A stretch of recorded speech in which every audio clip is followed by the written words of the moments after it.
Hey guys, I'm ready to begin chapter 2. Hope you are. Before we do though, let's think about what we read in chapter 1. The main character, of course, is Mr. Popper. And we know that Mr. Popper is a painter by trade, which means that's what he does for a living. And he only uses or can work from September until the fall and not the winter. Wonder why he can't paint during the winter. Well, we also know that Mr. Popper is somewhat of a daydreamer. He constantly is thinking about places that he wants to go, especially the North and the South Pole. And we know that from our story that Mr. Popper, because he does daydream a lot, he mispainted some kitchens. Actually, that turned out to be a pretty good thing because all the other ladies really liked having two different colors of walls in their kitchen. Well, Mrs. Popper is a pretty gentle lady. She gets cross a little bit with Mr. Popper, especially when it comes to money. They've saved some, or she has saved some money, but she doesn't feel like it's enough that will get them through the winter. So they're going to have to cut out a few things. And one thing they said that they were going to have to stop is roast beef and ice cream, even on Sundays. I don't know about you, but that would be hard for me to do, is to cut out ice cream. Well, chapter 2 begins with the voice in the air. Let's see what happens. That evening, when the little Poppers had been put to bed, Mr. and Mrs. Popper settled down for a long, quiet evening. The neat living room at 432 Proudfoot Avenue was much like all the other living rooms in Stillwater, except that the walls were hung with pictures from the National Geographic magazine. Mrs. Popper picked up her mending, while Mr. Popper collected his pipe, his book, and his globe. From time to time, Mrs. Popper sighed a little as she thought about the long winter ahead. Would there really be enough beans to last, she wondered. Mr. Popper was not worried, however. He put on his spectacles, which are his glasses. He was quite pleased at the prospect of a whole winter of reading travel books with no work to interrupt him. He set his little globe beside him and he began to read. "What are you reading?" asked Mrs. Popper. "I'm reading a book called Antarctic Adventures. It is very interesting. It tells about the different people who have gone to the South Pole and what they have found there." "Don't you ever get tired of reading about the South Pole?" "No, I don't. Of course, I would much rather go there than read about it, but reading is the next best thing." "I think it must be very boring down there," said Mrs. Popper. "It sounds dull and cold with all the ice and snow." "Oh, no," answered Mr. Popper. "You wouldn't think it was dull if you had gone with me to see the movies of the Drake expedition at the Bayou last year."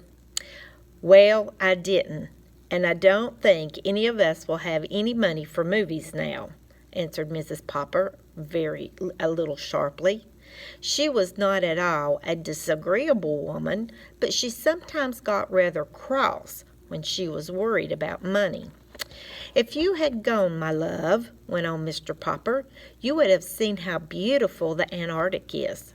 But I think the nicest part of it is the penguins. No wonder all the men on the expedition had such a good time playing with them. They are the funniest birds in the world. They don't fly like other birds. They walk erect like men. When they get tired of walking, they just lie down on their stomachs and slide. It would be very nice to have one for a pet." "Pets!" said Mrs. Popper.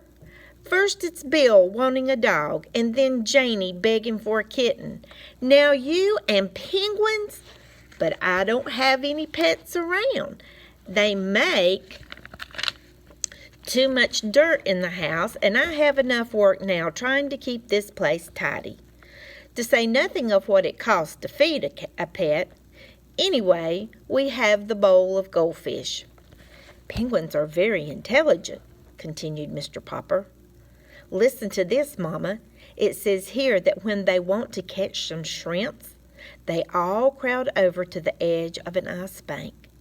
Only they don't jump in because a sea leopard might be waiting to eat the penguins.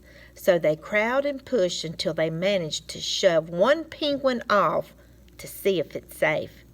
I mean, if he doesn't get eaten up, the rest of them know it's safe for all of them to jump in. "Dear me," said Mrs. Popper in a shocked tone. "They sound to me like pretty heathern birds." "It's a queer thing," said Mr. Popper, "that all the polar bears live at the North Pole and all the penguins at the South Pole. I should think the penguins would like the North Pole, too, if they only knew how to get there." At 10 o'clock, Mrs. Popper yawned and laid down her mending. "Well, you can go on reading about those heathern birds, but I'm going to bed. Tomorrow's Thursday, September 30th.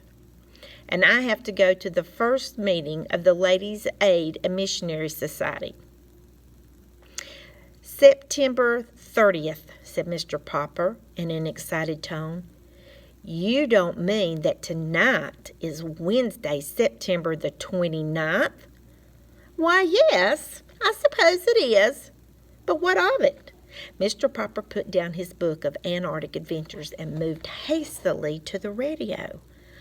"What of it?" he repeated, pushing the switch. "Why, this is the night that the Drake Arctic Expedition is going to start broadcasting." "That's nothing," said Mrs. Popper. "Just a lot of men at the bottom of the world saying, 'Hello, Mama. Hello, Papa.'" "Shh!" commanded Mr. Popper, laying his ear close to the radio. There was a buzz, and then suddenly from the South Pole a faint voice floated out onto the Popper living room. "This is Admiral Drake speaking. Hello, Mama. Hello, Papa. Hello, Mr. Popper." "Good gracious goodness!" exclaimed Mrs. Popper. "Did he say Papa or Popper?" "Hello, Mr. Popper, up there in Stillwater. Thanks for your nice letter about the pictures of our last expedition. Watch for an answer. Not by letter, Mr. Popper. Watch for a surprise. Signing off, signing off." "You wrote to Drake, Admiral Drake?" "Yes, I did," Mr. Popper admitted. "I wrote and told him how funny I thought the penguins were." "Well, I never," said Mrs. Popper, very much impressed. Mr. Popper picked up his little globe and found the Antarctic, and to think he spoke to me all the way from there. And he even mentioned my name. Mama, what do you suppose he means by a surprise? "I haven't any idea," answered Mrs. Popper, "but I'm going to bed. I don't want to be late for the Ladies' Aid and Missionary Society meeting tomorrow." And that's the end of Chapter 2. I wonder what Mr. Popper's surprise will be from Admiral Drake. All right. Thanks for watching, and I'll talk to you in a bit. Bye-bye.